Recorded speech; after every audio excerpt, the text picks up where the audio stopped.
Okay, thank you. We will bring this meeting to order. Before we do roll call, I would like to make a presentation and acknowledge one of our employees, Jennifer Sullivan, for her retirement. Congratulate her on her retirement from the district. She likes to go quietly, and we miss her terribly. We acknowledge that she spent many years working for the board and working with our general manager, current and past. And we just can't let her go away quietly. So in some ways, I want to applaud Jennifer in her service to our district, and we thank her very much.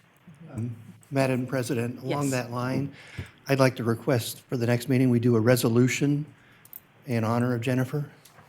She's kind of the glue that held it together, held us together, and kept us in line as well. And I think it's something we should do for her. I've considered presenting a resolution. Jennifer, being a very private person, would not want to attend the meeting. I We'll still understand. do the resolution, but just with the awareness But we that can send it to yes, her. yes. Yes. I don't know, she usually wrote the resolution. Go for it. Actually, perhaps Director Day can do that. Okay. AI will do that for you. Anyway, we will move on and start with the roll call. Okay. Directors Penn, Dwyer, Anzini, Mansfield, and Day are present. General Manager Vandier, present.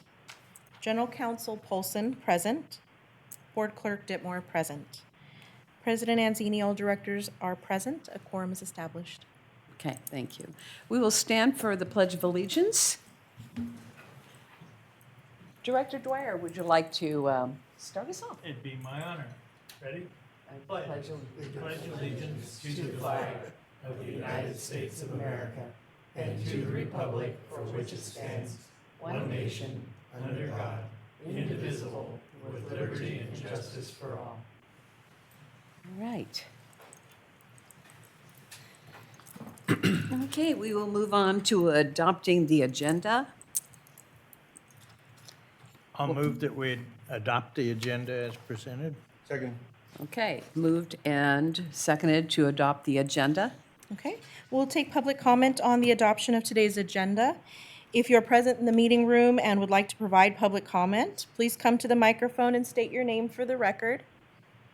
We will then take comments from those participating virtually. Please follow the instructions on the first page of today's agenda.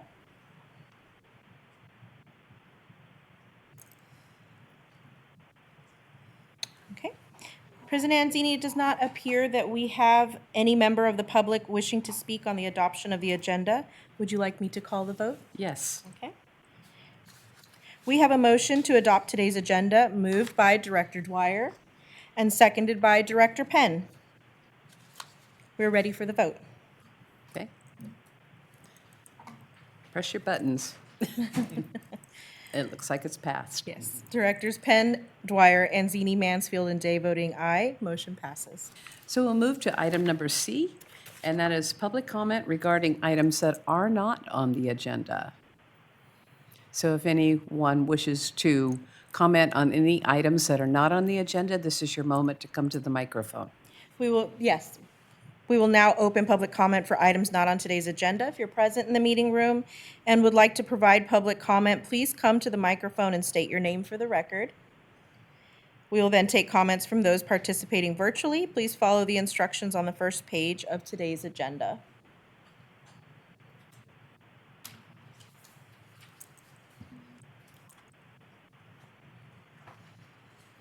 President Anzini, it does not appear that any member of the public is wishing to speak regarding matters not on today's agenda. We're ready to move on to communications. Okay, thank you. General Manager. Before I go ahead and give my update, I just want to check in because it seems like something might be going on with the online presentation of today's meeting, and I just want to make sure we're all up to speed.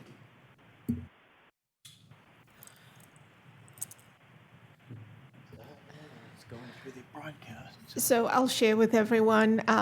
We have made some changes to the technology that we use, and so we're just trying to figure out, make sure that everything's lined up for the virtual presentation of the meeting as well as recording it for posting to our website. Excellent.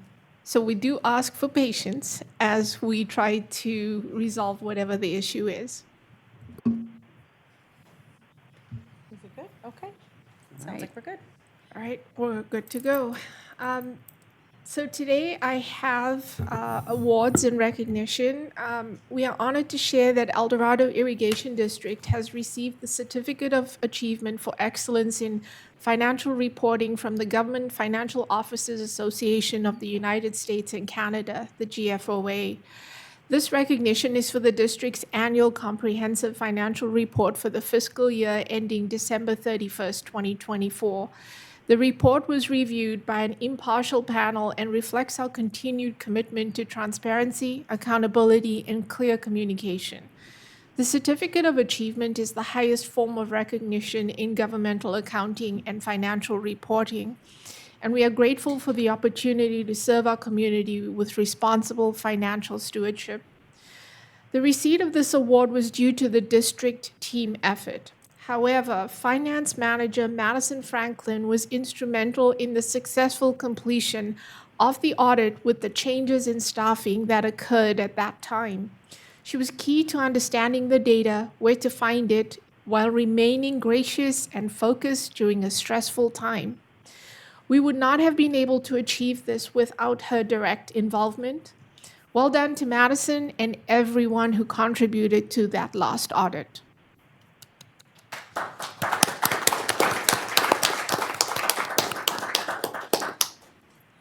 I have an update on our cost of service analysis. District staff have compiled key information for the cost of service analysis, including the past 3 years of financial data, district policies, rate structures, historical revenues, and cost of service allocation methodologies for the consultants' use. Executive staff have also evaluated the district's operational and capital needs along with associated costs. This information will inform the development of a financial model to determine appropriate rate adjustments, and those will be presented over time to the board. That concludes the update on the cost of service analysis. Really quickly, I'd like to share some meetings that I have attended as general manager for the district. I participated in the El Dorado Taxpayers Association meeting where I met with members of the association, talked about the district, talked about our challenges related to aging infrastructure, as well as how we're engaging in the cost of service analysis. I participated in meetings with the El Dorado Water Agency in order to ensure that we're continuing to communicate and coordinate as appropriate. I've participated on the Association of California Water Agencies General Manager Special Work Group to develop the vision for California water, information that will be presented to gubernatorial candidates. That process has concluded, and we will bring to the board at the next meeting information on that as well as a resolution for adoption. I've participated in the Northern California Water Agency Water Forum presentation on the 2050 agreement. I've also participated in the Mountain Counties Regional Water Association Marlette Lake Dam Roundtable, as well as a reception that was held in Murphy's. And then our executive team is participating in leadership training, and the training is based on the 5 cohesive functions of a team. This will enable us to be more open to each other as a team, understanding that we've come together more recently as a team and don't have the history of forming relationships. So we're engaged in that, and more information will come to you over time as we complete that training. Thank you. Well, thank you. We know that you've been busy. Some of us have been to some of those workshops too. So I appreciate your participation in our community, and thank you for your efforts. more we do this, more people understand we're just not just water. So, thank you. Clerk of the board? Okay, board of directors. Want to start with Mr. Penn? Well, I too attended the Mountain Counties Water Resource Association reception down in Murphy's with Director Anzini. And it's just good to see what's going on in our in areas of like interest and topography, and we all share the same issues: aging infrastructure, not enough money, but I see that people are doing some innovative stuff, and most appreciative. I had the opportunity to attend a fundraiser, bowling fundraiser, in honor of Director Mansfield's dad, which was up in Pollock, and I got hornswoggled by a number of constituents, but it was it's a very pleasant experience, and I appreciated that. And then Director Anzini and I and Director Mansfield attended the Ag Roundtable on Thursday night. And also, very important to the future of this county is the sustainability of agriculture. Thank you. Thank you. Nothing to report? Director Day? Well, I'll just do a quick one that, yes, I enjoyed the agricultural roundtable dinner besides the Mountain County Water Agency meetings. It's vital that we get to know other smaller water agencies, which we are all in this consortium called the Mountain County Water Association. So, many of the things that they have, for instance, our trip down to Murphy's, taking 49, those who have lived here all their life, sometimes you don't get outside the certain boundary of certain counties. But, when you see their flumes alongside Highway 49 that are so close, wooden flumes, for the Calaveras Water Agency, they've got serious infrastructure problems too. They're much smaller, but yet they have other demands that are very similar to us. So we have the value of being in that agency is beneficial to us. So we have shared interest, and I think it's really important that this agency always be a member of that agency. And as treasurer of that agency, we're also looking for new members. So I'm out there recruiting for new memberships. And the most recent one came from down south. Irvine is becoming a member. And there's some participation in the Urban Water Institute. And Mountain County Water is going to be a host down in, I believe, San Diego for a urban water connection. And that's vital to be able to share our resources in a big way. So thank you very much for listening to me ramble. We're going to move on to approving the consent calendar.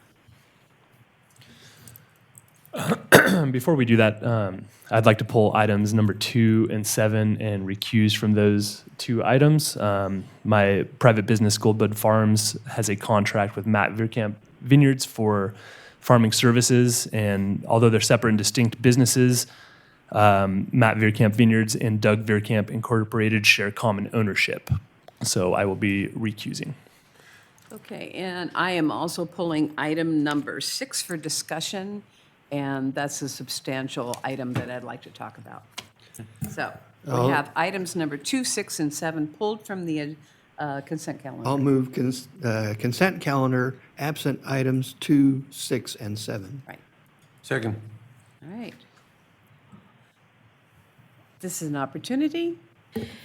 We are now taking public comment on the approval of consent calendar minus items 2, 6, and 7.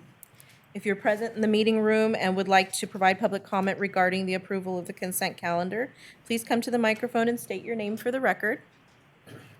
If anyone participating virtually would like to provide public comment regarding approval of the consent calendar, please follow the instructions provided on the first page of today's agenda. President Anzini, does not appear that any member of the public is wishing to speak on the approval of the consent calendar. Would you like me to call the vote? Yes. Okay. We have a motion to approve the consent calendar as amended, minus items 2, 6, and 7, moved by Director Day and seconded by Director Penn. We are ready for the vote. Directors Penn, Dwyer, Anzini, Mansfield, and Day voting aye. Motion passes unanimously. Okay, I'd like to move items 2 and 7. yes. Second. Okay. Okay. Motion to approve items number 2 and 7. Okay. We are now taking public comment on consent calendars, item 2 and 7. If you're present in the meeting room and would like to provide public comment regarding the approval of these items, please come to the microphone and state your name for the record.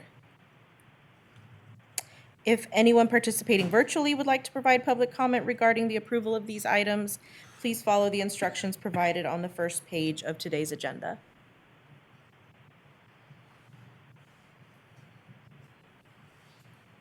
Oh.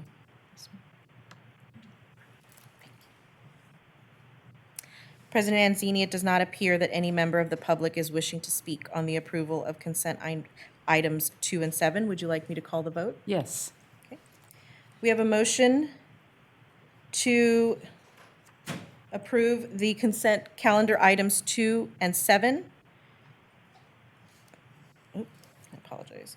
Moved by Director Day and seconded by Director Penn. Director Mansfield has recused himself from these items and will not be voting. We are ready for the vote. Yes. Okay. Directors Penn, Dwyer, Anzini, and Day voting aye. Motion passes. All right. Then we'll move on to item number 6. Okay. Microsoft. Dell.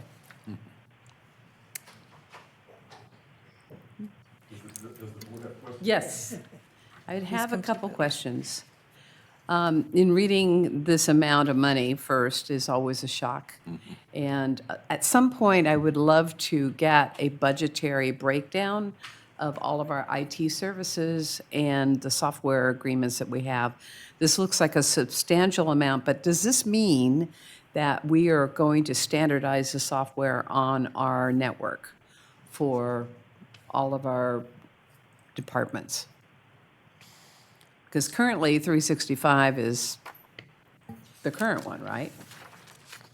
So this is to move the entire district to Office 365. Okay, The version of Microsoft Office that we currently have deployed across the district is going end of life and will no longer be supported. So this is almost a forced migration. We don't really have a choice. Microsoft is dropping support. And so this budget item is just going forward for us to move to Microsoft Office 365. and it's just for the software for 3 years, licensing? Yes, ma'am. Okay, for how many units? How many?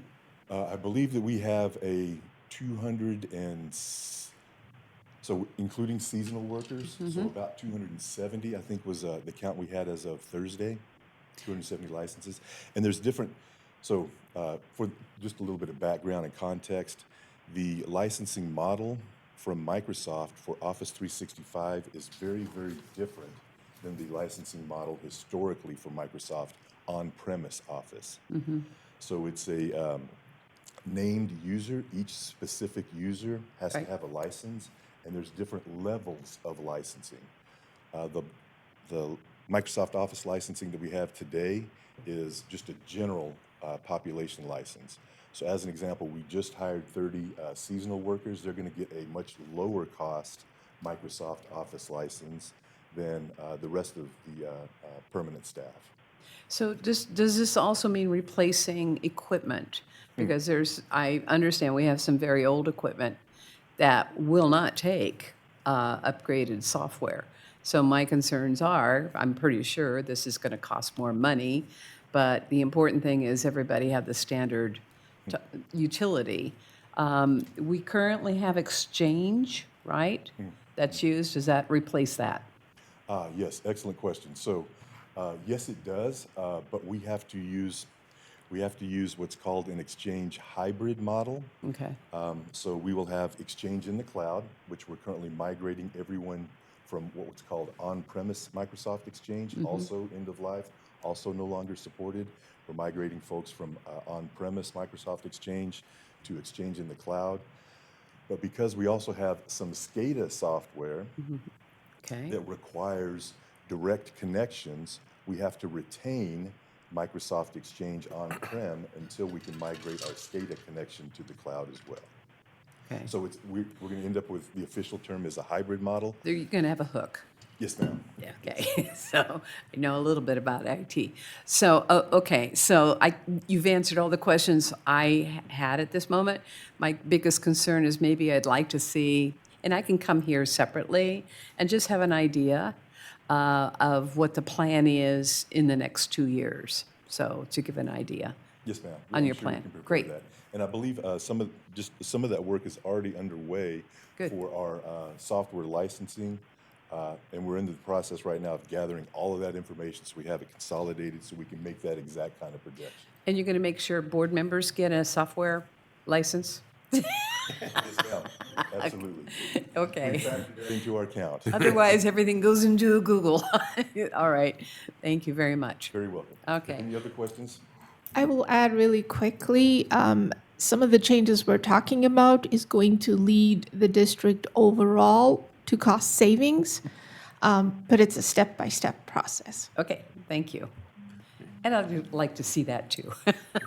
Thank you very much. Okay, thank you very much for your time. And with that, I will move approval of item number 6. Second. All right.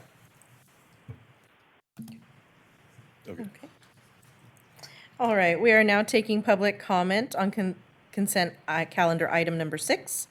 If you're present in the meeting room and would like to provide public comment regarding approval of this item, please come to the microphone and state your name for the record. If anyone participating virtually would like to provide public comment regarding approval of this item, please follow the instructions provided on the first page of today's agenda. President Anzini, it does not appear that any member of the public is wishing to speak on the approval of consent item number 6. Would you like me to call the vote? Yes, please. We have a motion to approve, to award a contract to Dell Marketing LP in the not-to-exceed amount of $723,273.87 for Microsoft software support and licensing for a term of 3 years, effective May 1st, 2026 through April 30th, 2029. Moved by Director Anzini and seconded by Director Mansfield. We are ready for the vote.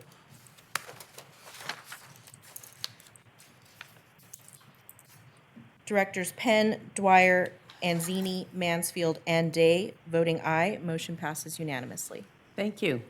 Madam President, while I have this thought, just watching the screen and notice that our staff stands up there and makes presentations oftentimes, but it's cut off. And people at home are not able to see the staff member. I don't know, it's not a high priority, but if we could look into a slightly wider angle camera so that we can capture the full board meeting, just a thought. Thank you. Okay.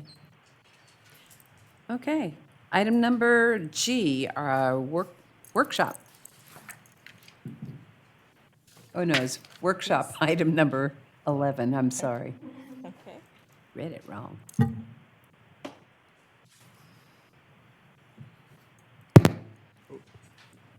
Good morning, Board. Patrick Calvis, Engineering Manager. Today, we're going to be having the workshop for the 2025 Urban Water Management Plan. I have the clicker, all the power. So starting with previous board actions, in May of 2021, the board held a workshop on the 2021 Drought Action Plan update. Later that year, a resolution was adopted approving the 2020 Urban Water Management Plan and the corresponding water shortage contingency plan.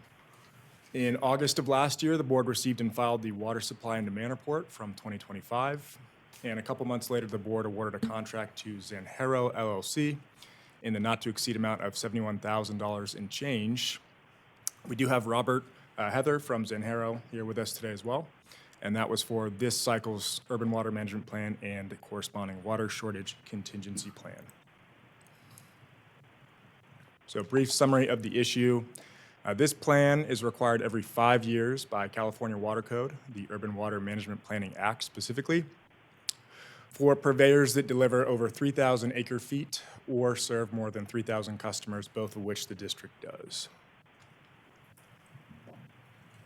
And some background. So what this plan really does is address the adequacy. It compares supply and demand and looks at the overall reliability of the district's supplies through a 20 or 25-year horizon, especially in the face of drought conditions or multi-dry year conditions.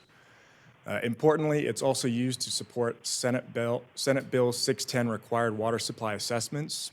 Those are project-specific assessments for large developments, for example, 500 homes and more, or 500,000 square feet of commercial space.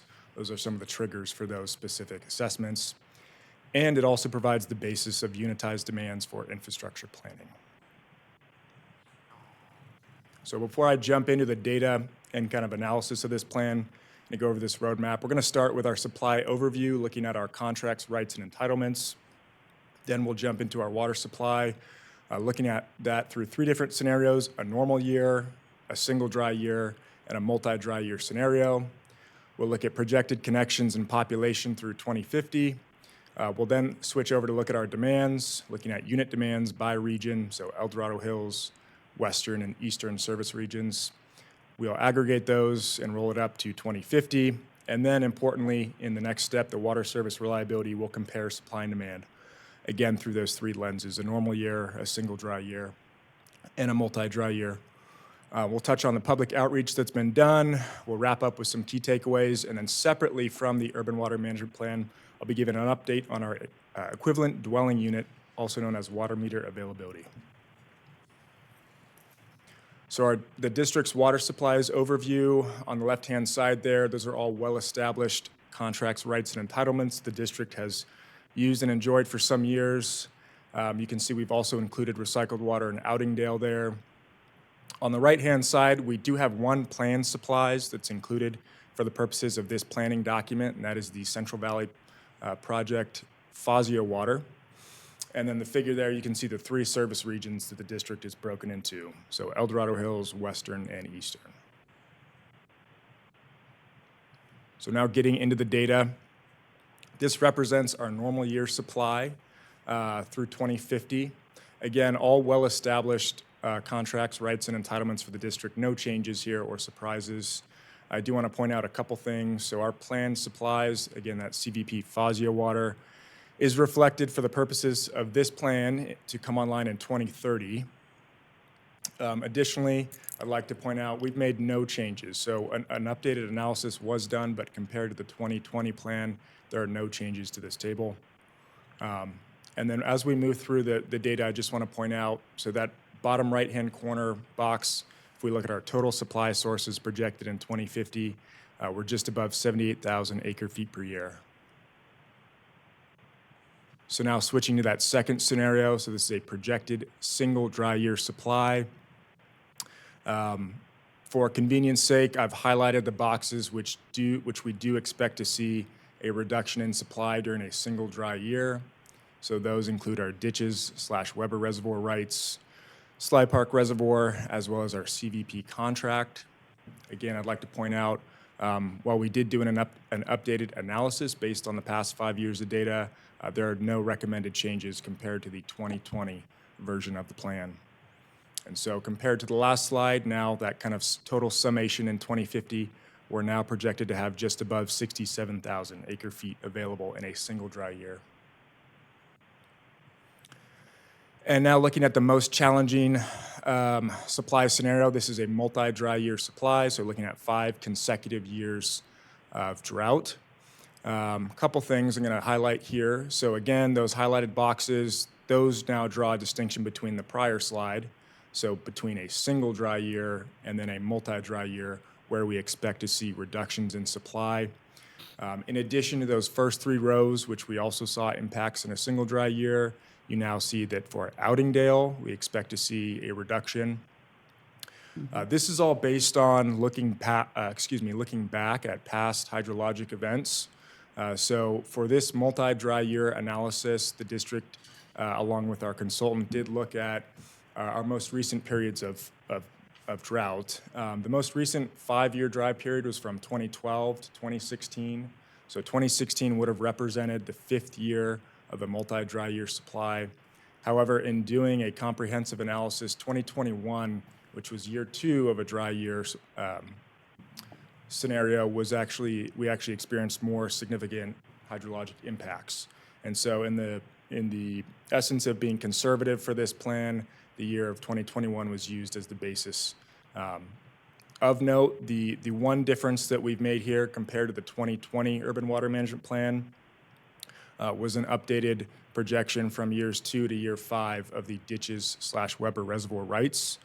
And again, that was based on looking at historic data. And so we felt that these numbers here, so dropping down from 3,000 acre feet to 2,500 in year 2, and then dropping another 250 acre feet to 2,250 from years 3 through 5 was the best actual representation of what the supply would be. Quick question. So how does that 13 acre feet for Outingdale, how does that line up with real world demand? Would that likely look like trucking water into that area? Yes, it does, and it has in the past. Yeah, Yeah. it happened before. And so last point on this slide, again, just looking at that bottom all the way to the right box, we've now projected just north of 56,000 acre feet in a 5-year dry year supply. So that was an overview of our supplies. Not too many surprises here. Again, compared to the last cycle in 2020, we have a diverse supply portfolio. And now we're going to switch over and look at our demands. A little bit of background on the methodology that was used. So background growth or expected housing growth was evaluated and documented in a study commissioned by the county in 2020. That study is still relevant for background growth. You can see the respective growth rates for our regions there. So just about 1% expected in El Dorado Hills and just about 0.5% in the other 2 regions. That is housing growth. In addition to that background growth, known large developments to the district, large meaning over 100 projected EDUs that have initiated a district process, such as our facility improvement letter, those were treated as additive for this plan. So again, that's a conservative approach. And when we think about it, we do actually see that the majority of our water meters are sold through large developments. So this is quite a conservative approach. And the intent was there to do that. So some background on the methodology used. Another question, if I can. Do you guys, using a study from 2020, do you guys periodically look back and update or ground truth that study? We did, yeah. And actually, I want to shout out, Robert did a great job. We spent a significant amount of time, more or less ground truthing it. We did a comparison of different kind of population estimation types. In the next slide, I'll go over what the actual data was used to project connections and population, but we did ground truth it, yeah. Yes. The focus here is on dwelling units and consumption, I guess, therefore the urban water management plan. But what about forecasting ag? Yeah, that's included in this plan as well. Okay. This is just, I wanted to give, we see the majority of our new units come online as residential. So this is a background on the residential methodology, right but there. we do project increased ag. And just, looking into the report, between 2030 and 2050 is only 30 new ag metered connections, which again goes back to the state of ag in the community, and which I've stated before, I don't want EID to be the defining fatal flaw in development of ag in the community. Okay. So moving on here now to expected total connections and population. Very good segue from those questions. Thank you for those. Looking at the table at the bottom there, this is our projected population through 2050. You can see our current population is just under 130,000 persons served in our service area, and by 2050 we expect to be serving just over 162,000. A note on those persons per connection, so that second column in the table, those are derived from both census and Department of Finance data, and so that was something that essentially we ground truth that 2020 study from the county with. And then the table on the top there, you can see those are our total expected connections. Right now, the district serves just under 44,000 connections, and by 2050, we expect to be just north of 55,000.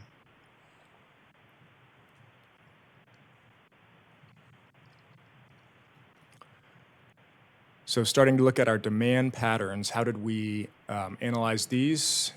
What we did was break it into two classifications, so existing customers and future customers. For existing customers, we looked at the 2025 usage and projected that to be maintained all the way through the life cycle of the plan through 2050. Again, that's a slightly conservative assumption, and that was the intent. For future customers, they are expected to have lower demand patterns. It's a estimated 15% reduction, primarily due to the two items I've listed there, the California Green Code, as well as the Model Water Efficient Landscape Ordinance. This same 15% reduction was utilized in the 2020 plan. And in looking back at data between 2020 and today, essentially another ground truth, we did see that that was reflected in actual data. And so that's a reasonable assumption to make moving forward. So our unit demand factors. So we've got these broken out by existing customers as well as new customers, from top to bottom, looking at our customer type, and then again per each service region. So El Dorado Hills, Western, and Eastern. I'd like to highlight on the single-family residential line. So if we look at the existing customer, El Dorado Hills, for example, that's 0.47 acre feet per connection, and then switching over to the new customers, that's 0.40 acre feet per year per connection. That difference, that 0.07, that's what represents that 15% reduction that I just spoke about on the last slide.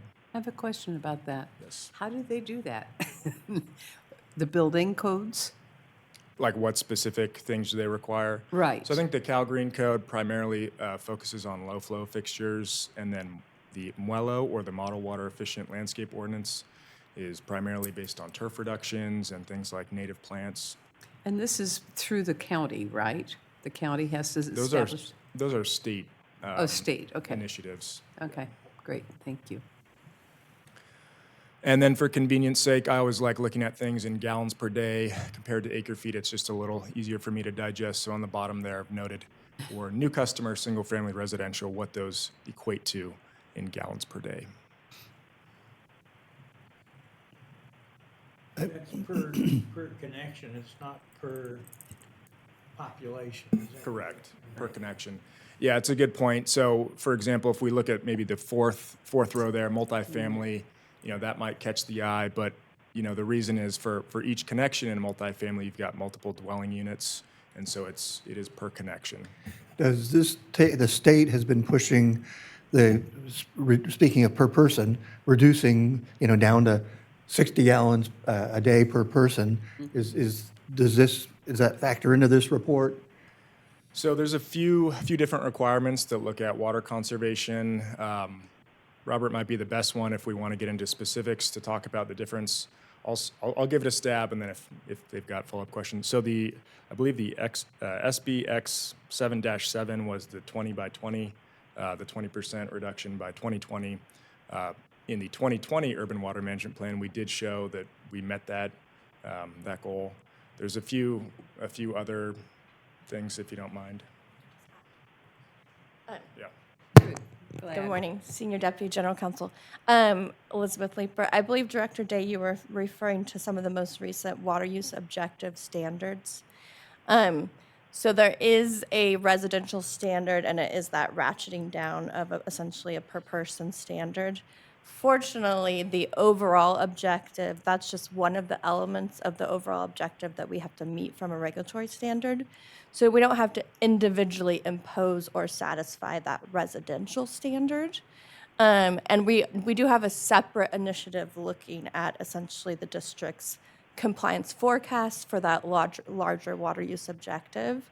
But currently, we don't see that there's a concern with meeting the overall water use objective. So it's just the residential standard you're referring to is just one element that we have to meet with the larger calculated objective. And we're meeting those goals through other means than forcing people to reduce their shower time and stuff like that by whether it's conservation through the main ditch and things like that. Yes, and likely our focus will be on reducing water losses is probably the area of focus for the district. Right. Thank you. Thank you.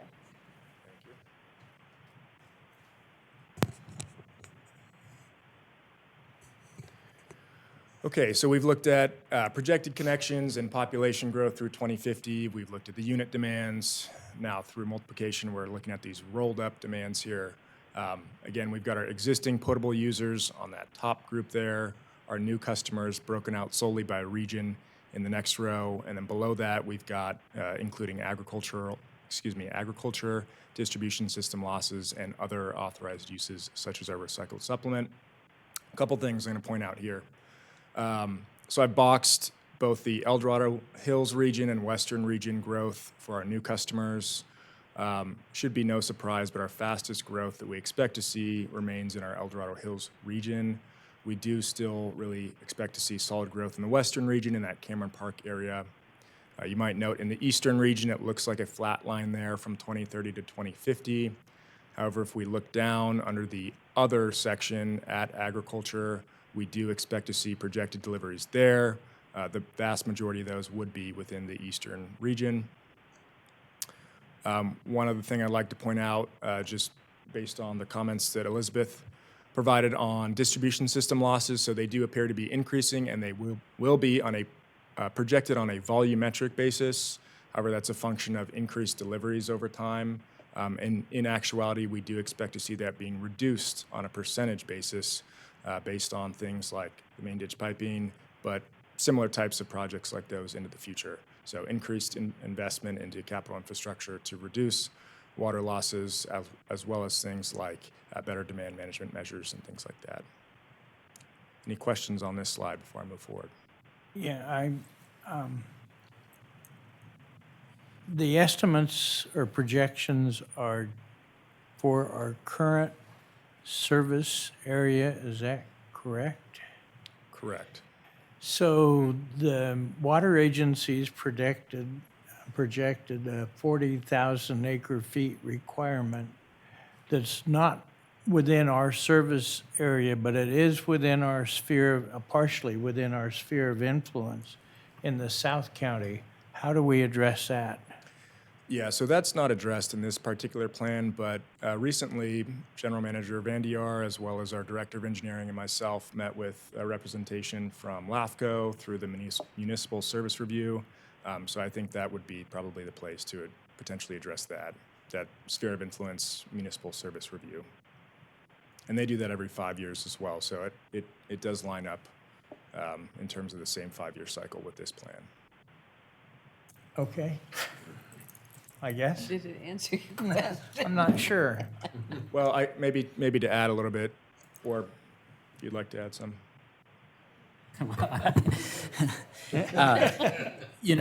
Thank you. I was just going to point out that the timeline, the sort of horizon forecast in the urban water management plan is much shorter than what the county water agency has reported that their study recommending 40,000 additional acre feet is based upon.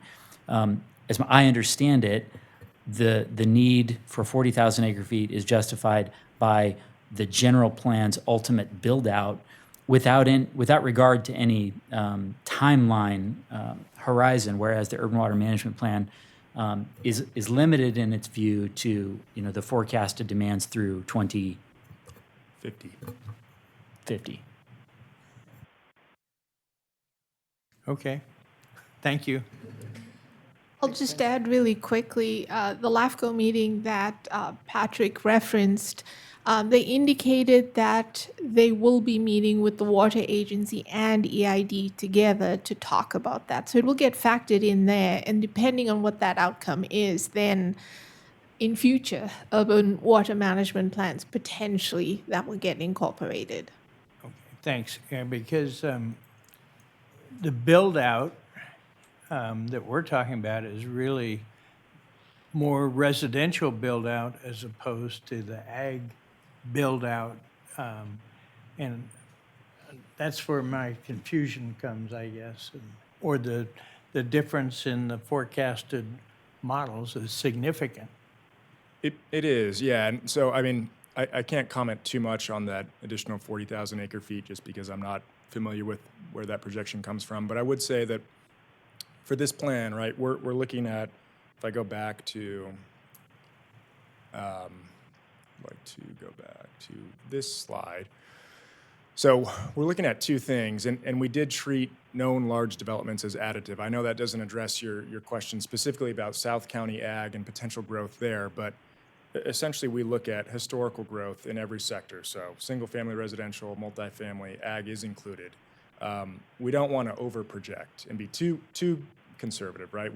I feel like with this plan, we've taken a pretty conservative approach, and it's by intent, and it's still reasonable. But we don't want to sway too far to one side. So in these, background growth plus known developments being additive, I would say just kind of keep that in mind in terms of, are we looking at it through the right lens? Thank you. So perhaps in the future, it might behoove us to have a further discussion on the spheres of influence and potential annexations, both taken willingly or forced upon us.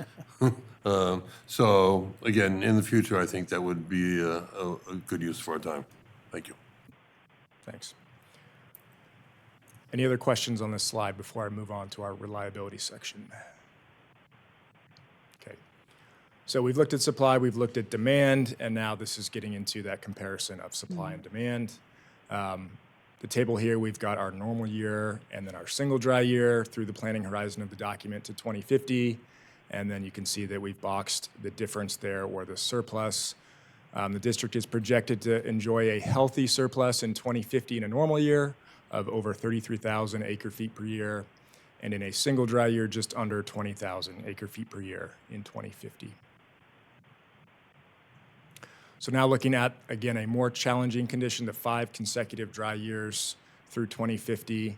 If we look all the way down at the bottom there in year 5 of a dry year period, all the way out in 2050, we're looking at that value of just over 9,000 acre feet per year projected surplus of available supply for the district. A couple notes in particular on this table. This does not account for a few things. Number one would be regulatory curtailments. So those are not accounted for in this plan. Those would be addressed in an annual water supply and demand assessment that is also submitted to the Department of Water Resources on an annual basis. It does also not consider infrastructure limitations. The Urban Water Management Plan does not include that or require it. I would like to point out, though, however, it does represent unconstrained demand. So if we look at 2030, for example, year 1 demand, we're projected to have a demand of 40,450 acre feet per year. And if we jump down to year 5 in 2030, it's 42,430 acre feet per year. So that's an increase, and that's intentional. It's intended to reflect potential increased demand through a dry year period, perhaps to meet increased irrigation requirements. And so again, it's a conservative approach, and it's intended to be so. The main takeaway here, and really the takeaway of this whole this cycle's plan, is that the district has adequate water supplies to meet all projected demands, particularly during consecutive dry years through 2050.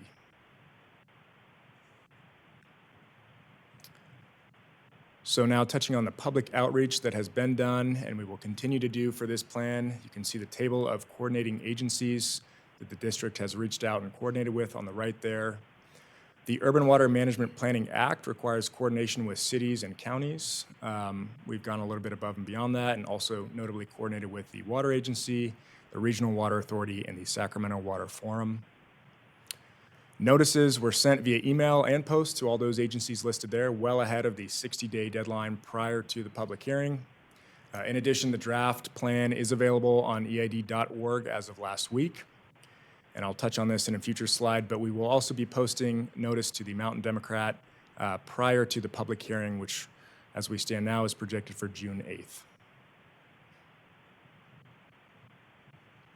So to wrap up for the Urban Water Management Plan, our key takeaways: our supplies, the district supplies, well exceed demands through 2050. And of note, our supply portfolio will be made stronger by the addition of the planned FASIO supply. We continue to see unit demands trend downward over time. A revised population estimate was done, and an updated analysis of anticipated developments was incorporated, and the conclusion of available sufficient water supply remained true for the district. I'd also like to point out that by law, this plan is required to look at a 20-year planning horizon. Staff directed the consultant to look at a 25-year horizon in order to importantly serve as the basis for those water supply assessments that may come to the district in the next 5-year period. So next steps. As I mentioned, a public hearing is planned for June 8th, and we encourage public engagement. Our draft plan is on the website, as I mentioned, and we'll be filing with the Department of Water Resources by the July 1st deadline. So now switching away from the urban water management plan, you might recall in an earlier slide, I mentioned that in August of last year, we looked at the 2025 water supply and demand report.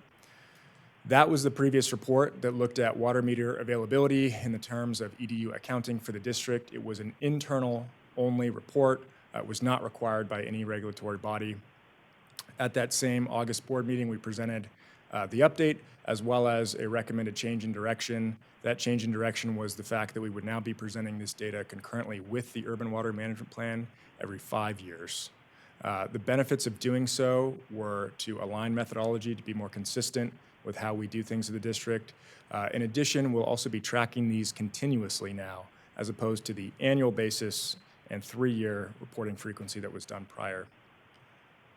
So let's look at the table here. We've got 2 regions for the purposes of water meter availability compared to the 3 for the plan.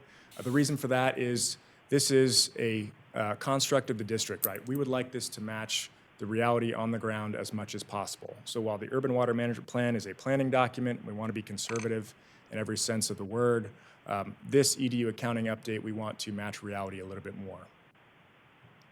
So looking at that first row, our supply, that represents the 3rd year of a multi-dry year supply. So again, kind of striking the balance between being conservative but also being reasonable. Down below that, we look at our total potential demand. That is our active demand, so current demand we see in the system, as well as latent demand. Latent demand accounts for things such as idle or purchased but not yet installed meters. And then the EDU conversion factor there, that is for a single family residence. And then through division, we see our EDU or water meter availability. In the El Dorado Hills Service region, we have just north of 15,600 available meters. And then in the western, eastern, we see just north of 14,600 meters available. So again, main takeaway here, a really healthy supply throughout the district to be able to to be able to serve continued development into the future. That concludes the workshop. Thank you all for bearing with me through that. Any additional questions? Yes, some comments maybe. This is a good news story, and it's really, we're thankful that the people that came before us, the boards and the management, had the vision to negotiate these water supply agreements that put us in this position. You know, things like the Sly Park purchase, Sly Park Reservoir, Jenkinson Lake, things like the PG&E project acquisition, which had some pain with it, but it's also provided us with a secure water source. So it's all of those good decisions that were made by people before us that put us in this most excellent position. That's probably enough compliment. Now the actual document, the plan, I found it very hard to read. There's something wrong with the spacing. The publisher put spaces between letters and words that made it for me to be very difficult to read. So I want to take a look at that. Also, in some of the charts, I think 2-12, there's numbers missing. They're just little square things in the chart. I don't think it's a critical flaw, but we probably want to look at that and fix it. And then finally, you mentioned that this does not incorporate our infrastructure limitations. But somehow we need to address those. I think we've talked about it. And how do we look at our infrastructure problems, not at average, because that's not where the problem is. It's at peak demand, like the El Dorado Hills Water Treatment Plant. On average, it looks great, but when you have those hot, dry summer days, our storage buffer isn't significant or big enough to make up the difference. So the plant is running at within hair's breadth of capacity. So we need to somehow, maybe not this, but in a different form, look at our infrastructure ability to deliver during peak periods. End of comments. Thank you for those, yeah. I believe, and I'm looking at it again, this plan is Courier, whatever font it's written, as we look at it, it is basically the wrong type of font. And it's just, it's more of an Adobe type of thing, but definitely hard to read when you look at it, and characters are not coming out on the charts. As we read it here, we don't know what the printout looks like, but definitely is hard to read online. Yeah, So, that's all. apologies for that. That may have been an uploaded error Yeah, too, it's so it's a we'll look at font that today. issue. Okay. So dance with the different type of font. And, I appreciate his comments on that one, too. Anybody else have comments? Thank you very much. I don't know if there's people who have questions online we might want to ask. We are now taking public comment on this workshop. If you're present in the meeting room and would like to provide public comment regarding this item, please come to the microphone and state your name for the record. If anyone is participating virtually and would like to provide public comment regarding this item, please follow the instructions provided on the first page of today's agenda.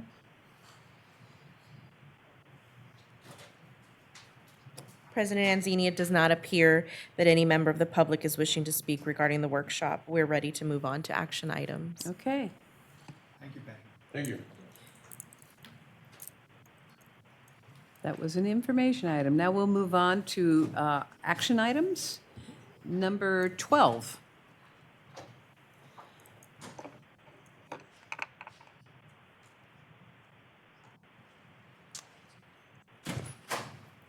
Good morning, members of the board. My name is Kristen Vinton, and I am a Senior Human Resource Analyst here at the district. Today, I'll be presenting the resolution authorizing an amendment to the district's CalPERS contract. This amendment will formally incorporate statutory provisions we already administer under the California Public Employees Pension Reform Act of 2013, also known as PEPRA. To provide background, there are two key prior board actions relevant to this item. First, on March 29, 2010, the board approved the 2010 to 2013 Memorandum of Understanding and adopted a resolution amending the district's CalPERS contract. That action created different levels of pension benefits and established retiree health vesting for new hires. Second, on February 23, 2026, the board adopted the required resolution of intent to amend the CalPERS contract. Today, we are bringing forward the final resolution for adoption. That's IT. Sorry. Okay. That's got a really big up there. All right. In 2010, the district last amended its CalPERS contract and implemented changes to employee retirement benefits by creating a second pension tier of 2% at 55 based on a 3-year final compensation calculation. At that time, we also implemented a vesting schedule for retiree health benefits for new hires. Then, effective January 1st, 2013, PEPRA created a third pension tier of 2% at 62 and established compensation limits for new members. The district has been complying with these statutory requirements since they took effect, but never amended our contract. What we are doing now is ensuring that these PEPRA provisions are formally included in our CalPERS contract so that the contract language fully aligns with current practice.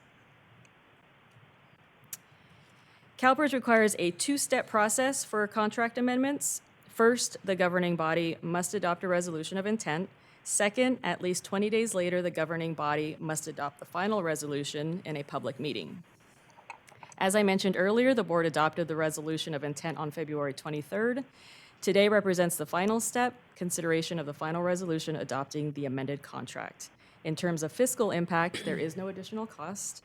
The district is already fully compliant with PEPRA, so this amendment simply updates the contract language without creating any new financial obligations.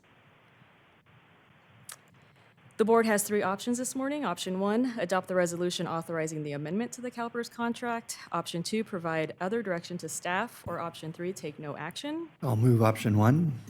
I'll second. Okay. This will be quick. This concludes my presentation. Are there any questions? Oh, no, no questions. All right. Okay. Thank you, Kristen.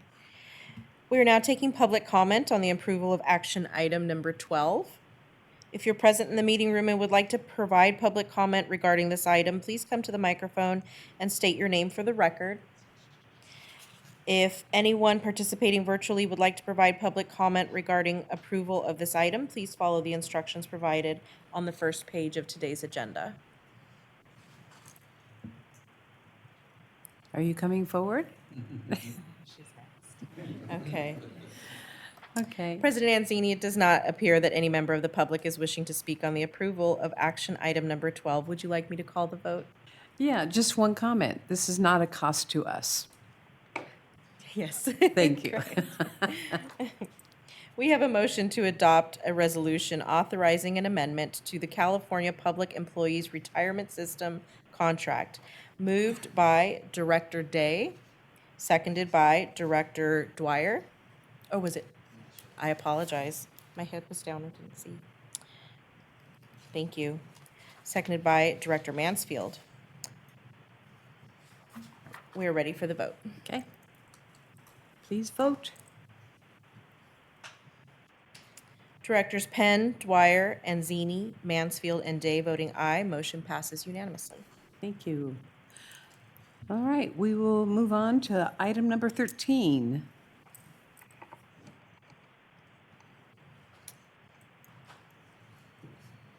Good morning, President Anzini, members of the board. My name is Penny Buckman. I'm the district's finance director. Today, we're going to be presenting the contract awards for the Enterprise Resource Planning System. Previous board actions include on September 22nd, 2025, the board awarded a contract to the Government Finance Officers Association, known as GFOA, for consulting services to support the procurement and implementation of a new financial system. Then on November 10th, the board adopted the 2026 to 30 capital improvement plan, which included the financial system replacement project. And then on December 8th, the 2026 capital improvement plan budget was adopted and included at $1.2 million. The district's current financial system, management system, Great Plains, has reached its end of life support, meaning there's no more, there will be no more product enhancements, regulatory upgrades, or technical support available. In addition, the district's annual audit findings have included significant deficiencies due to the current financial system. Staff is recommending an enterprise resource planning system to support district-wide administrative and financial functions. In 2023 and 2024, the annual audits identified the significant deficiencies related to the financial system. The district's auditor noted the complexity of the accounting structure as contributed to weaknesses in internal controls, posting errors, delays in timely recording of transactions, and ultimately our financial reporting. The auditor also noticed that the data across multiple systems has created revenue inaccuracies and reporting challenges. These issues led staff to begin the process of finding a new financial management software. As mentioned, the district engaged with GFOA to assist with the evaluation and selection of the new financial management system and identify opportunities to improve the current accounting processes or structure. GFOA provided independent expertise and facilitated a structure assessment process to ensure that the district selected a system capable of meeting both current operational needs and long-term strategic goals. In January and February of 2026, a cross-departmental team participated in multi-day demonstrations with 4 ERP vendors to assess system functionality and identify what our operational needs were going to be. An ERP was determined to be the best fit rather than a standalone financial system, as it provides a centralized platform to manage key business functions, including finance, human resources, payroll, billing, procurement, and asset management. By bringing everything into the same system, the district can operate far more efficiently. Staff will be able to track, access, and reconcile information in real time, and they won't have to rely on multiple systems or coordinating across the departments. This centralized approach also reduces the risk of errors district-wide and promotes greater consistency and standardization, since everyone will be working in the same system. On February 3rd, a request for proposals was issued with the key system requirements for the district. The RFP closed on February 17th, and 10 proposals were received. Staff eliminated 5 that were not determined to be cost-effective for the district. The remaining 5 proposals were evaluated by members of the cross-departmental team for cost, functionality, service quality, vendor experience, and the overall implementation approach.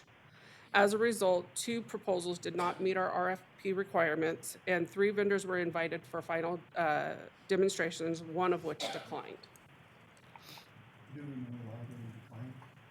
Timing, they didn't have enough staff to do the demonstrations on our timeline. Tyler was the selected vendor by the cross-departmental team. They provide ERP systems for the public sector, including local, state, and federal government. They have more than 45,000 successful installations with clients in all 50 states and some international locations. Tyler's clients include 210 governments in California, including 30 special districts, with several of our neighboring water districts. As part of the annual fees, Tyler keeps customers up to date on state and federally mandated required output forms and reports such as CalPERS, State Controller's Report, W-2s, and 1099s. We are recommending a third-party vendor contract to be awarded to complement the new ERP. Through Tyler, with their RFP proposal, they included DebtBook, which was proposed as an add-on at a cost of $109,500 annually. While staff determined that the platform would provide operational benefits, we did not feel that it was cost efficient. DebtBook subsequently requested the opportunity to further assess the district's needs and provide a revised proposal that would be more of a cost-effective solution.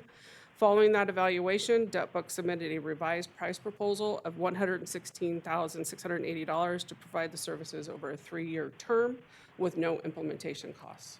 I have a question on that. Will it go up after 3 years? I asked them that, and they said it will go up, but it will not jump all the way up to the $109,500.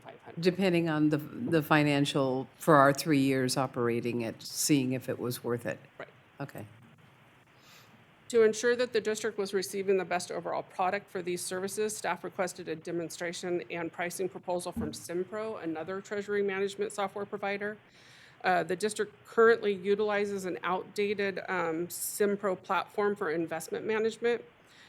Their pricing came in at $57,491 annually, with a one-time implementation cost of $13,500 for a 3-year total of $185,973.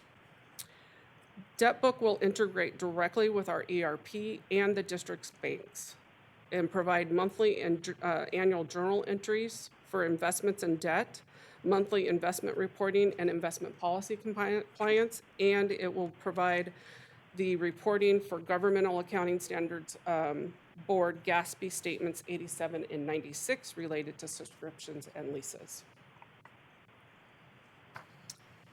The implementation of the ERP will require significant effort, including integrations with other systems that are currently under contract, requiring a multi-stage implementation to achieve the most cost-effective transition. Each module includes 3 months of post-live implementation support and power user training. This table provides the ERP implementation timeline. All functional areas that will be implemented are listed with their corresponding implementation start dates and go-live dates. We plan to start the project in May of 2026 and have the last functional area go live in January of 2029. The financials, HR, and payroll modules are scheduled to be live for the 2027 budget year. I have a question. On the very end there, the utility billing part.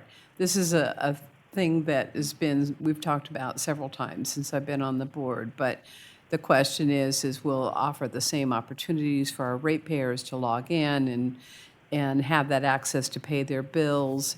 And this is going to be an easier notification way of notifying people that, there's going to be a change in your bill or the communication's going to work.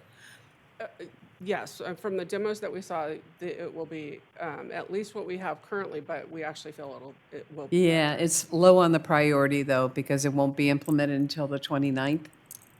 Right, because we're currently under contract Okay. with Infor, so we didn't want to have to break a contract or pay for Okay. both systems at the same Answered. time. Thank you. Thank Okay. you. The tables here summarize the contract award costs. We have compiled two charts. On the left is Tyler Technologies' ERP system. It reflects a 5-year agreement. The one-time cost for implementation-related services and supplies is just over $1.3 million and includes elevated implementation support to lessen impacts on district staff. On the same table below, there is a breakdown of annual subscription costs. The full annual subscription costs begin in year 3, once implementation has started on all modules as negotiated by staff. The contract award totals just over $2.7 million for the 5-year term. The chart on the right is DebtBook's proposed contracts, as we previously discussed, and it's for subscription costs only of $116,680. As each module is implemented, the district will have savings from the legacy systems to offset the annual subscription cost, and the full savings of approximately $407,000 will be realized at full implementation. This is the project funding slide.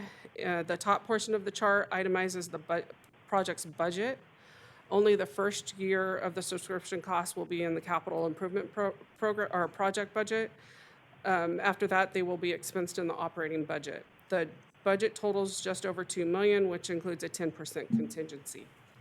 The chart on the lower portion of the screen shows a summary of the project funding.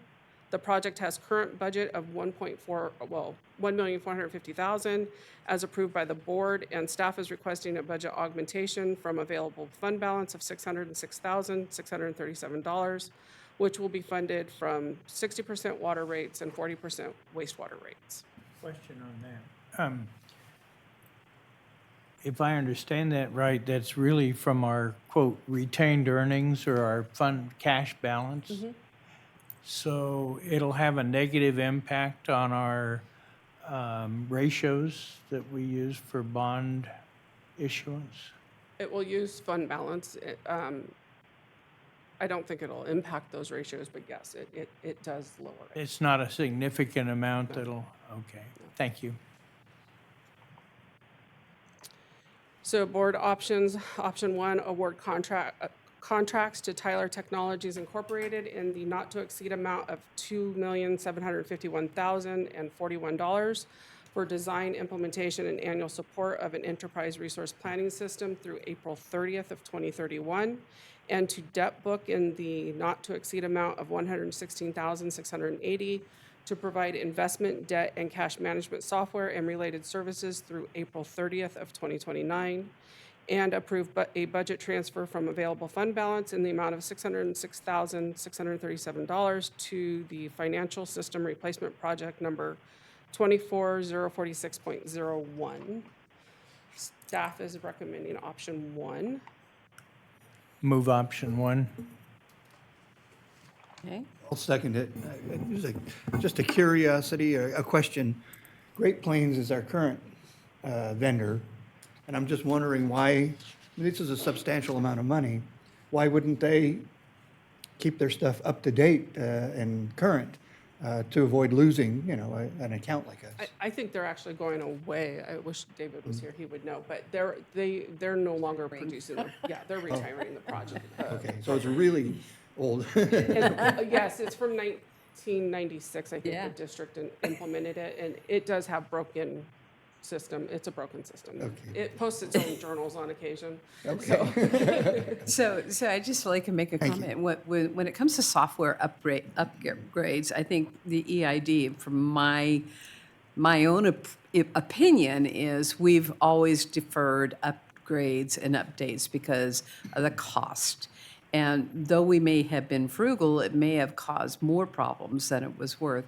So keeping up to date with software updates on everything, including the machines that it's operating on. But one question was making sure that this is operating based on what we approved on item number 6, which is the full Microsoft 365. That is the basis of all these softwares that are operating. And we're assuming, and that's because you brought it forward, that has been confirmed, that it's not going to cause a problem in the future. And refreshing all this is going to make staff less consume time in trying to figure out where the errors happen. And I think that is, is a compliment to what we're doing right now. So it may be expensive, but in the end, you may save quite a bit of money. And it saves money, makes things more efficient on multiple levels. It also allows our IT group to be more focused in what software they're maintaining for the district. Our historical approach has been to have a myriad of different types of software that we then have to spend additional money to talk to each other. Right, and This- the IT people have a different language on one software, but don't have the language on the other. Yes. So it's kind of like, Yeah, and so the effect of that was that when there are upgrades for a particular type of software, we're more mindful because we have to engage in spending more money to get them all to talk to each other. So this is going to be way, way more efficient for the district on the whole, for almost every team in the district and the work they do, having this one software package that does everything, or touches on everything we do in the district. But yes, we'll talk with Microsoft, so no issue with that. great. So, two things. One is, we were taken to task by the grand jury for some things that hopefully this is a demonstration of the district taking measured and substantial substantive steps to cleaning up a system that was inherently out of date and was breaking by the moment. So I appreciate that. Yes. Okay. I think yeah. Yes, we did. Yeah, and then, and so later in the presentation, there are two bills having to do with ratepayer assistance, which looked very convoluted in how to figure that out. And I don't need the answer now. The question I have is, if either of those passes, would this system be able to incorporate those requirements into the new system? So, and I don't need the answer now, but it was, I was reading, this board packet, and I'm going, will this be able to handle that? We haven't looked at those items specifically. However, generally, utility billing software has the ability to make adjustments for any kind of discounting, if you will. And so, no, we haven't looked specifically on this system for that reason, but the idea is that it is more robust and you can make adjustments more readily as needed. Very good. And I mean, it just kind of jumped out at me as I was getting into the end of the 680 pages of our board packet. So, Thank you. we have a motion on the, on the DS here. And just to comment, our legislative lobbyist is listening to us very deeply and earnestly, so that's another topic.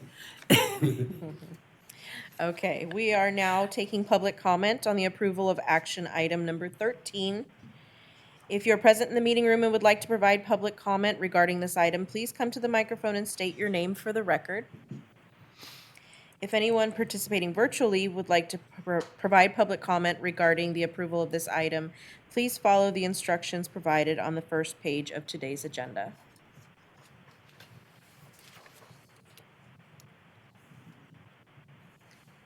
President Anzini, it does not appear that any member of the public is wishing to speak on the approval of action item number 13. Would you like me to call the vote? Yes. Okay. We have a motion to award contracts to Tyler Technologies, Inc.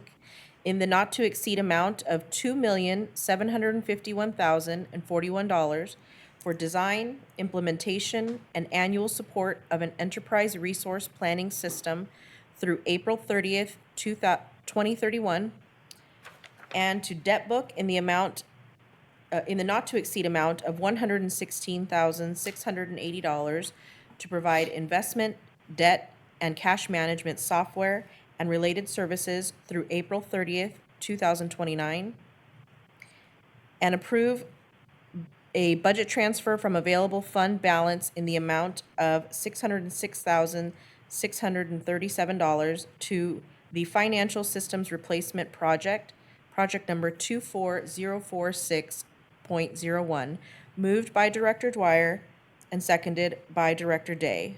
We are ready for the vote.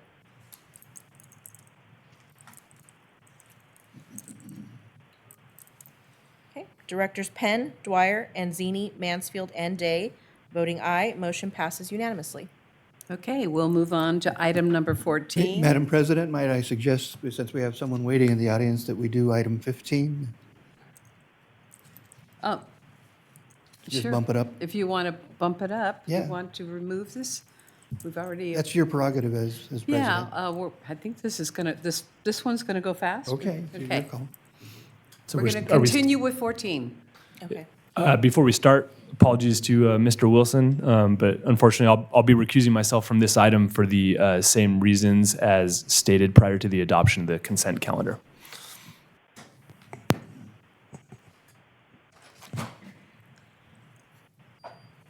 You'll make this one good. Do my best.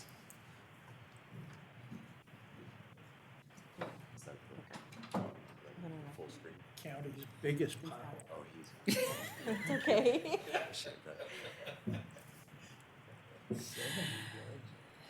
More road budget, more road budget.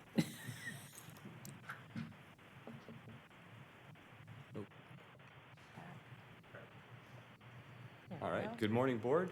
Patrick Wilson, Senior Engineer at the District, here today to present on the Deer Creek Wastewater Treatment Plant Sinkhole Repair Project for construction contract award.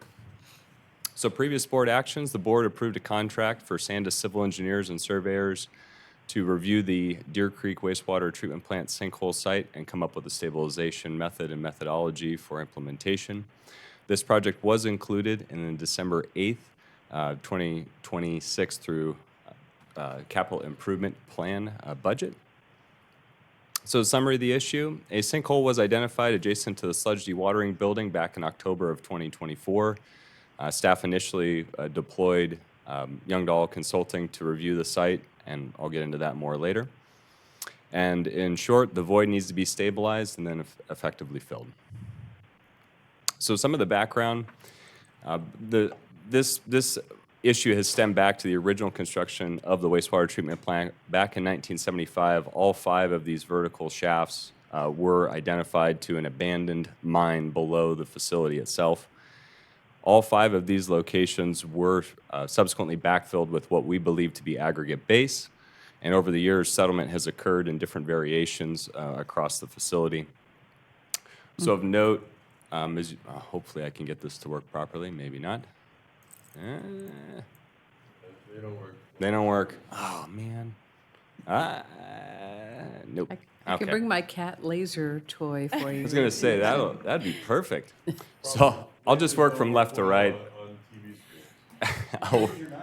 screen. Oh, don't tempt me, Director Day. So we'll start on the bottom left.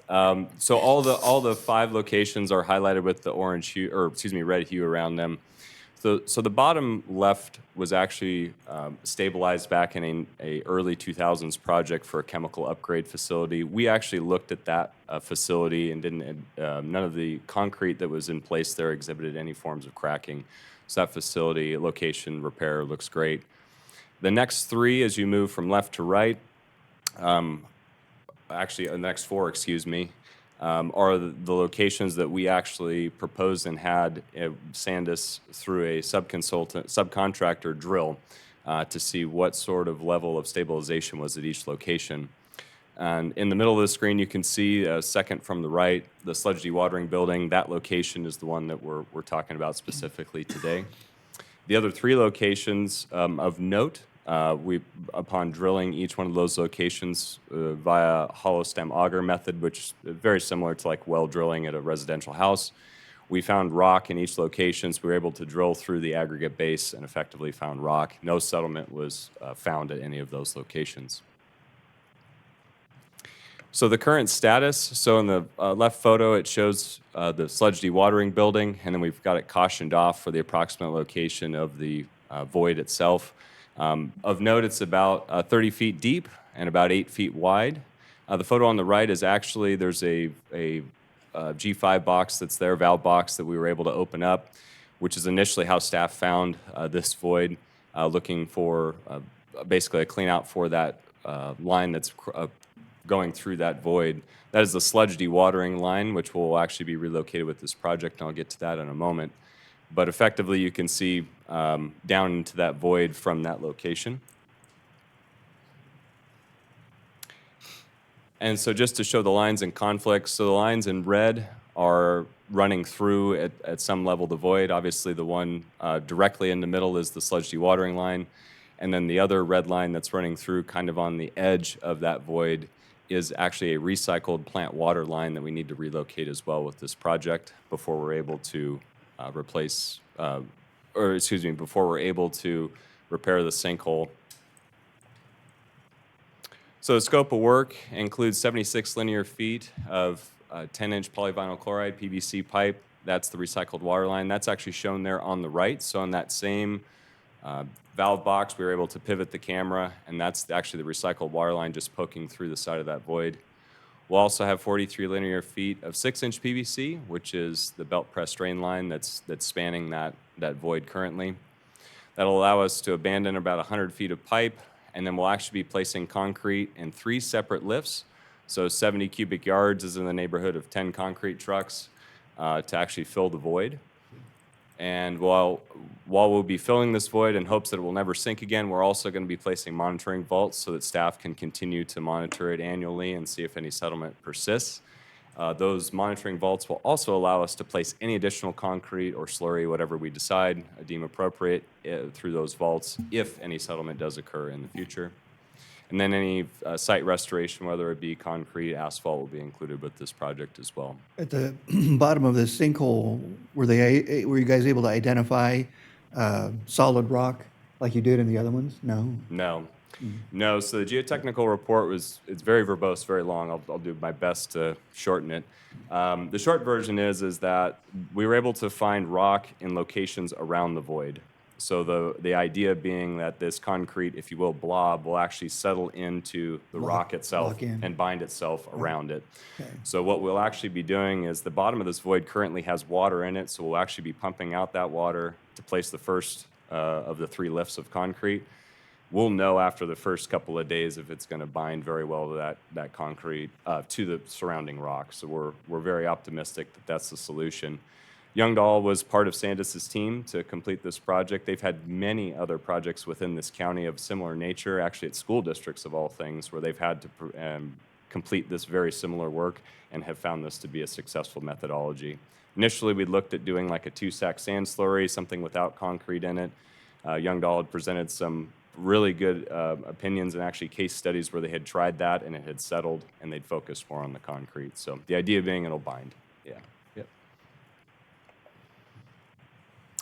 So the project was competitively bid through request for bid issued in February of 2026. The mandatory job walk was on March 13th and the bid opening was on March 24th. Doug Veerkamp General Engineering was the low bid. And the engineer's estimate for the project was $314,783, so we're a bit below that as well. For environmental review, the project is exempt from CEQA, as it is a Class 1 repair of existing facility with no expansion of use. So the project construction budget consists of a construction contract for Doug Veerkamp General Engineering for $283,556. Construction engineering services will be performed by Sandus at an amount of $21,230. We also had an on-call construction inspection RFP that we put out and selected an on-call for this work as well for construction inspection at $40,000. We also have an on-call materials testing of $13,000. Capitalized labor and contingency brings us to a total of $410,064. And of note, the approved 2026 funding amount in the CIP is $500,000, so we're below the approved CIP amount. So board option 1 is to award a contract to Doug Veerkamp General Engineering, Inc. in the not-to-exceed amount of $283,556 for construction of the Deer Creek Wastewater Treatment Plant Sinkhole Repair Project, project number 25016.01. And staff is recommending option 1. Move on. Second. All right. I will turn it over to our secretary. We are now taking public comment on the approval of action item number 14. If you're present in the meeting room and would like to provide public comment, please come to the podium, or I'm sorry, to the microphone and state your name for the record. If anyone is participating virtually and would like to provide public comment regarding the approval of this item, please follow the instructions provided on the first page of today's agenda. Okay. President Anzini, it does not appear that any member of the public is wishing to speak on the approval of action item number 14. Would you like me to call the vote? Yes. Okay. We have a motion to award a contract to Doug Veerkamp General Engineering, Inc. in the not-to-exceed amount of $283,556 for construction of the Deer Creek Wastewater Treatment Plant Sinkhole Repair Project, project number 25016.01. Moved by Director Penn, seconded by Director Dwyer. Director Mansfield has recused himself from this item and will not be voting. We're ready for the vote. Yes. Go ahead, board members, vote. Okay. Directors Penn, Dwyer, Anzini, and Day voting aye. Motion passes. So this is just one of those unintended consequences of the legacy of mining. And it was 1975. Did you happen to find Jimmy Hoffa floating down there? So now we'll move on to item number 15, Office of the General Counsel. Yes, good morning, President Anzini and members of the board. Elizabeth Leeper, Senior Deputy General Counsel for the district. I will be introducing this item and then turning it over to our lobbyist for additional details. So for your consideration today is additional positions for proposed state legislation as a supplement to your March item. So yes, this may feel familiar. So most recently on the March 23rd, 2026 meeting, we did present recommended positions on proposed state legislation. And since that time, our legislature remains very active. So several bills have been substantively amended, and we've also been alerted to other bills that may be of interest or concern for the district. So therefore, we have identified 5 additional bills that we are seeking the district to take official positions on. There is a little bit of a variant between our lobbyist recommendations and the staff's recommendations in this instance. And so that is noted here. Of course, legal counsel, staff, and our lobbyists all have kind of varying perspectives. So there are types where we may have a different recommended position. So that is noted here with respect to AB 2739. That is a change in position from the prior watch to a favor if amended. So you may recall that there was a large set of bills in the March meeting. This is a shorter list today. And so we're just going to be looking at 5 bills for your consideration. And I'm going to turn it over to our lobbyist, Bob Breeb, to provide more detail on those bills. Thank you, Ms. Leeper. Good morning, board and staff. Before I start on these bills, I'd just like to address comments made by Director Dwyer on those who came before us, and in particular, the 7,500 acre-foot CVP contract is more appropriately referred to as the Fazio water. Right. It's not the traditional Italian pronunciation Fazio, but it's named after Vic Fazio, former Democratic congressman. And he represented Solano and Yolo counties and a little bit of Sacramento County. So why would there be something for El Dorado County in his legislation? Well, back in 1976, he had an intern for a year in his district and capital office from UC Davis named Bob Reeb. And so I got to know then Assemblymember Fazio quite well, and we stayed in contact. When I came up here to manage the then known as the El Dorado County Water Agency, we hired Stuart Somack as our water rights attorney, and he was a former Department of Interior attorney. And so one day, after working with Mr. Somack, he called me on the phone, and I was over here at the county offices, and he said, "Hey, would you be interested in getting 7,500 acre feet of water from the Bureau of Reclamation?" And I said, "Absolutely. How would we do that?" He said, "Well, Vic Fazio was going to do an amendment back in Congress to take care of a similar request by the Sacramento County Water Agency, which Mr. Somack also represented." And so that's how the Fazio water came to be. Interesting that that happened in the very early 1990s, and your Warren Act contract with the Bureau of Reclamation that finally brought that all together was signed in 2016. So, 25 years later, things happen in California water. But yeah, that was just, thank you. Historical context is always interesting. Yeah. So it was because of an intern in an assembly office that kind of eventually led to that water coming to El Dorado County. You haven't aged a bit. No. Still have a full head of hair. So thank you for your indulgence on that. 5 bills. Good news on AB 1894. We've secured an amendment that will allow EID to now be a watch position. This bill, when we first highlighted it for district staff, would have banned local agencies from adopting any rule, regulation, potentially even a rate increase to address the costs that are associated with dealing with this invasive golden mussel that's now infesting California waters. I raised kind of a red flag on that very early on, and the bill is intended to force actually a conflict between Los Angeles County Public Works and some water districts that take state water project water down into the main basin in San Gabriel Valley. The bill's now been narrowed to deal with that, so it only deals with groundwater recharge activities with state water project water. Doesn't affect EID anymore, so today I'm going to change this to a watch position. We'll keep an eye on it. It still has some significant potential negative ramifications for other areas of the state.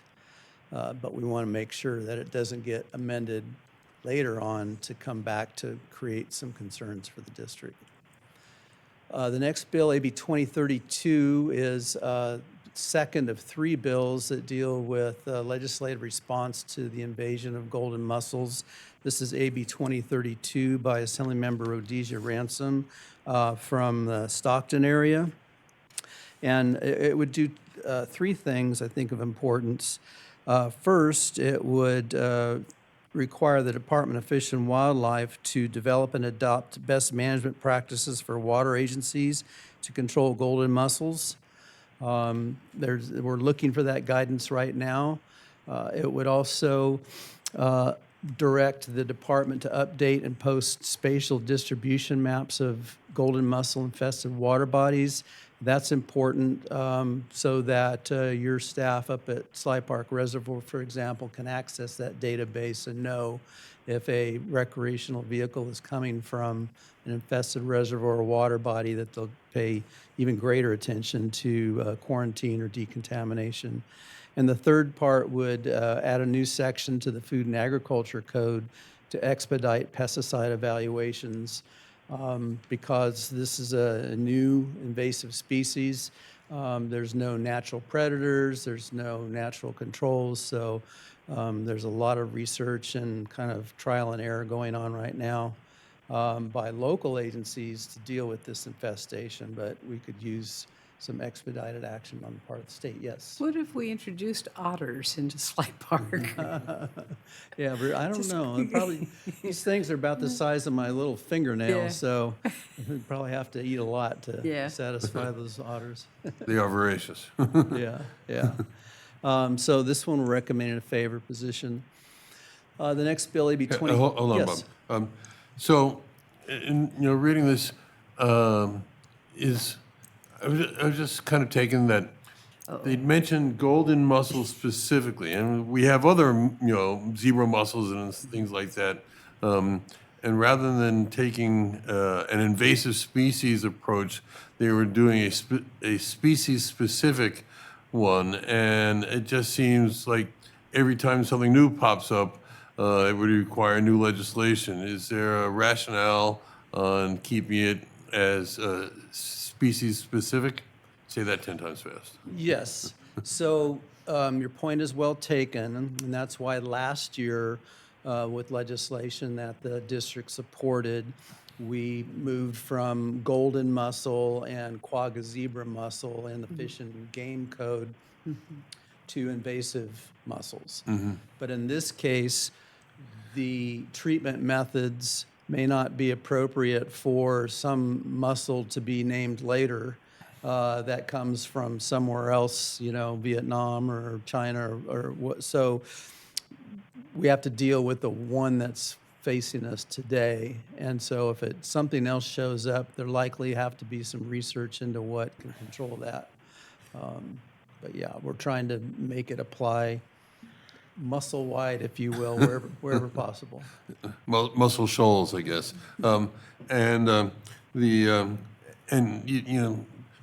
Is there any coordinated approach to the technology in dealing with them? I harken back to Lake Davis and the rototone and things like that, but it just seemed, it would seem appropriate that people put a coordinated effort into this. It seems like people are doing this and that, and it's truly challenging. Yeah, so that's part of what we're trying to do with this legislation. This is sponsored by the San Luis and Delta Mendota Water Authority, which is just, takes water out of the Delta. But yes, that's the goal here. It's really kind of been a whack-a-mole that spread so quickly that the technology is trying to catch up to it. And so we're looking to control it now. Prevention, of course, is the best, the best option.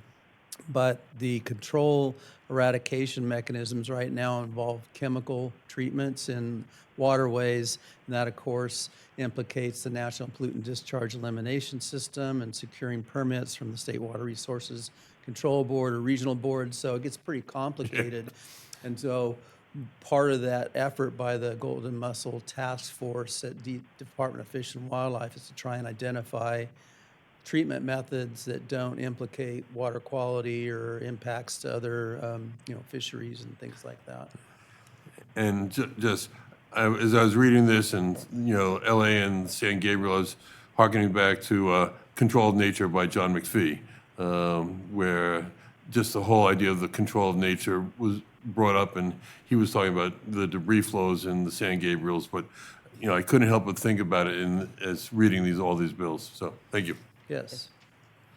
The next bill is AB 2656 by Assemblymember Cotty Petrie Norris. This bill would require public employers to provide notice to public employee organizations regarding artificial intelligence that is being utilized within that employee's scope of work. We've discussed this with district staff. District staff believes that this starts to impinge on the management authority, and potentially there's a conflict potentially between the interests of the employee versus the interest of the employer. So recommending an opposed position on this bill.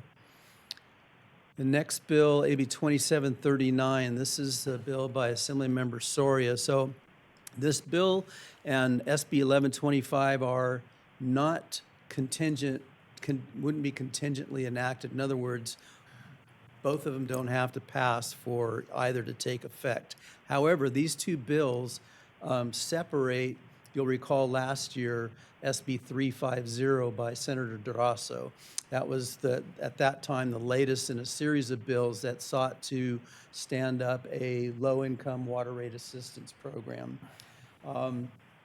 That bill, the district had an opposed unless amended position on, similar or the same at that point in time with the Association of California Water Agencies, and I worked on a Aqua working group along with other statewide organizations to try and address the concerns in that bill. Primarily, it was funding.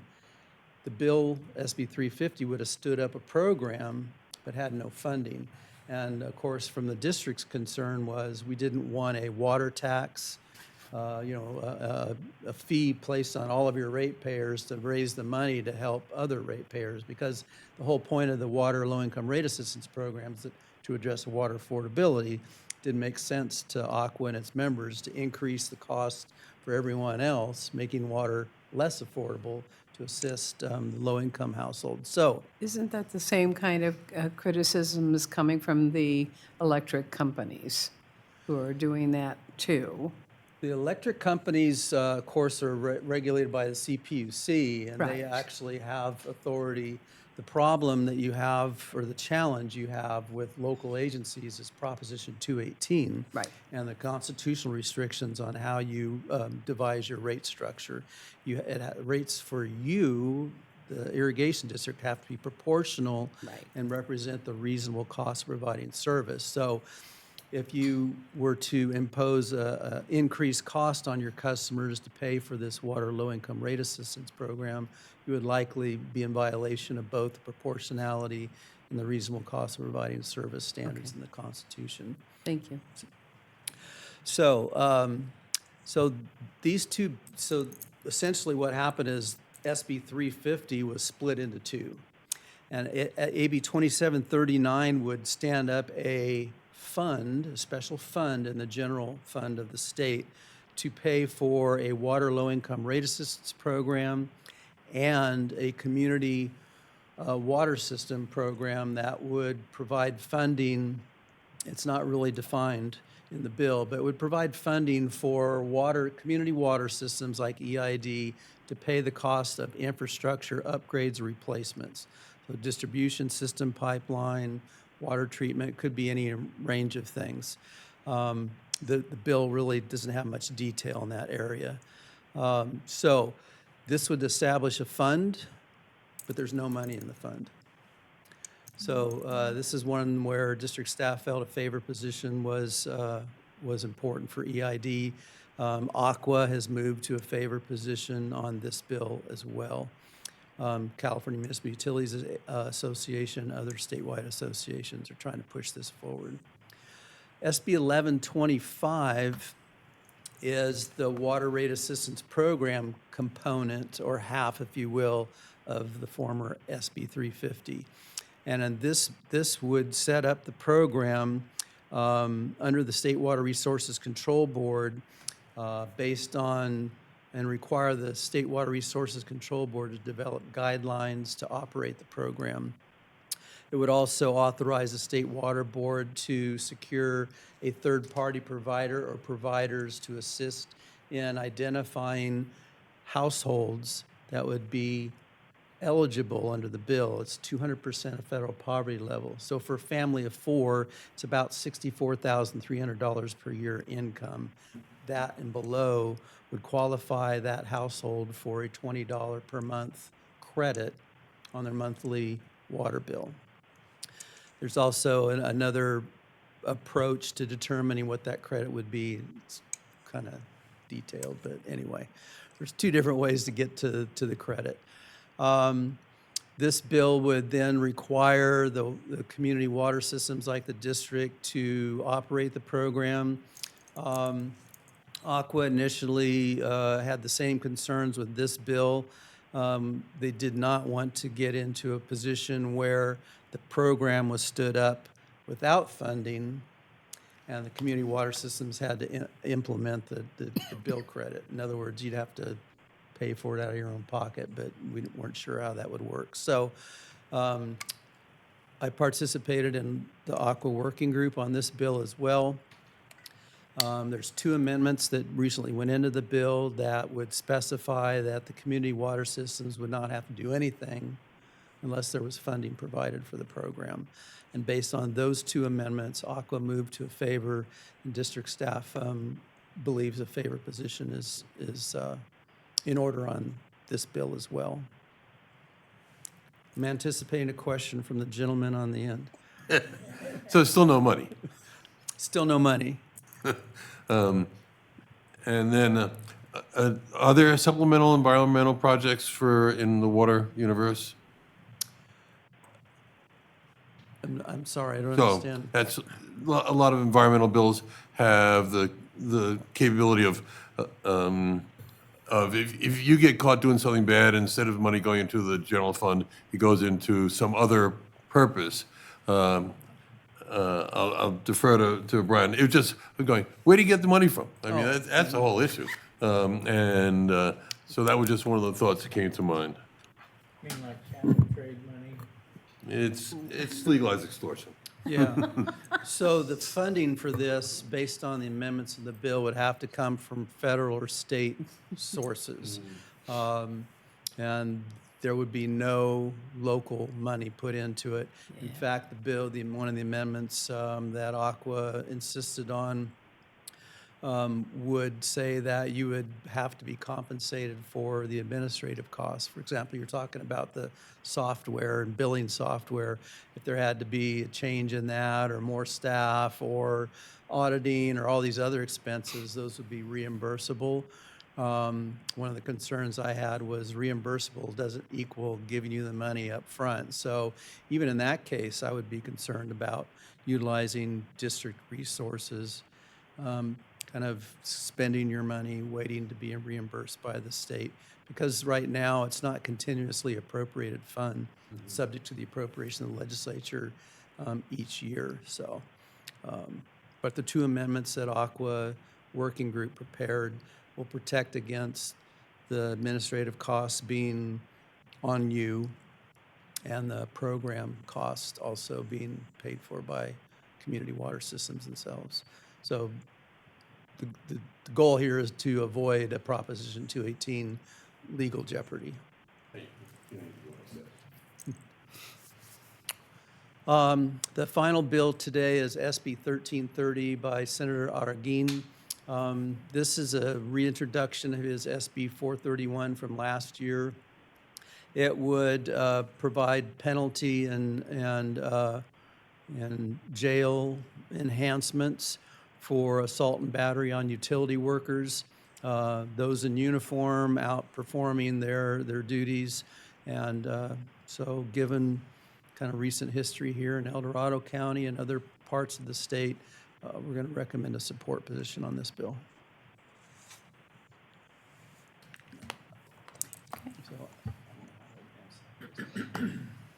You got it?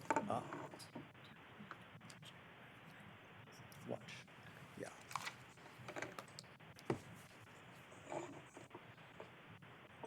Yeah. So I'm in, as we know, the legislature is very dynamic. So you heard that Mr. Reeb indicated that given recent amendments on AB 1894, today's recommendation is a watch position as opposed to the oppose unless amended that was previously identified.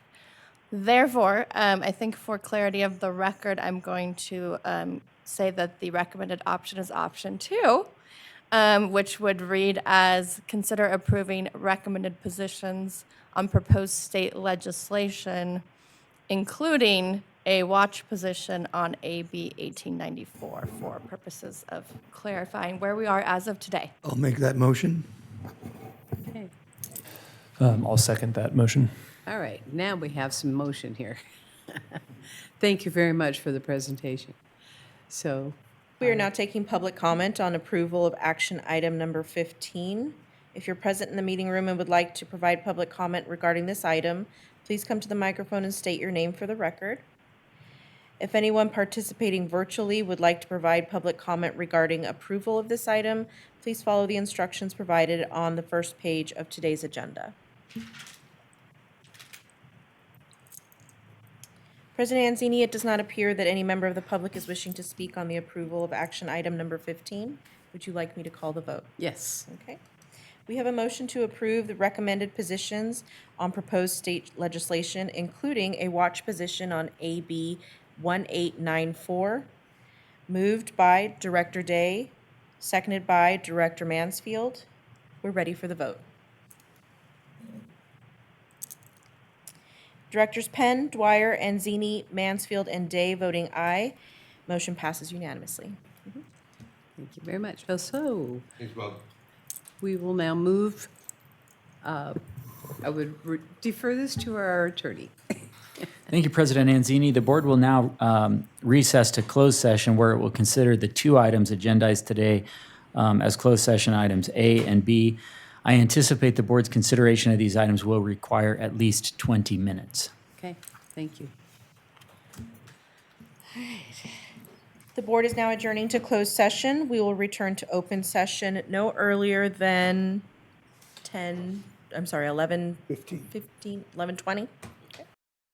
We'll bring this, this meeting back to order, and I'll turn it over to our attorney. Thank you, President Anzini. The board met in closed session regarding matter A on today's agenda and provided direction to staff but took no reportable action. On closed session item B, the board, on a motion by Director Day, seconded by Director Dwyer, unanimously approved a contract amendment to Downey Brand in the not-to-exceed amount of $50,000 for the continued representation of the district in the Arsonist versus 3M Company et al. Litigation referenced on today's agenda. And that concludes my report. Okay. And we have some tentatively scheduled Before things. adjournment, I'll briefly review the board's assignment. Director Day requested that a resolution of appreciation for Jennifer Sullivan recognizing her retirement from EID be brought forward to the next board meeting, and Director Day and I will work on that together. Are there any additional assignments to note? I had asked for, what did I ask for? I can't read your mind. Neither can I. Something down the road. Yeah, if I remember. I remember. You asked me for that, but I don't remember what it was either. Oh, my gosh, you guys. Anything else? Then, President Anzini, before we adjourn, I do want to just say, though we will never replace Jennifer Sullivan, I just want to give kudos to Maria Dittman for, she did a Thanks for phenomenal stepping job in. today. Oh, thank you. Thank you very much. I appreciate it. Going through this made all of us realize just how complicated that role is, and so just did a fantastic job. Congratulations. Jennifer left very big shoes to fill. true, she did, she was did. But great. you're filling them just fine. Thank you. I appreciate I that. did stop by and I baked some bread and I just stopped by and dropped off a loaf a couple weeks ago. Good. The benefits of living in next door to him or whatever. Great, And got a great. nice little note from them, so. That's wonderful. So great. Any other business? Then, so we will adjourn this meeting.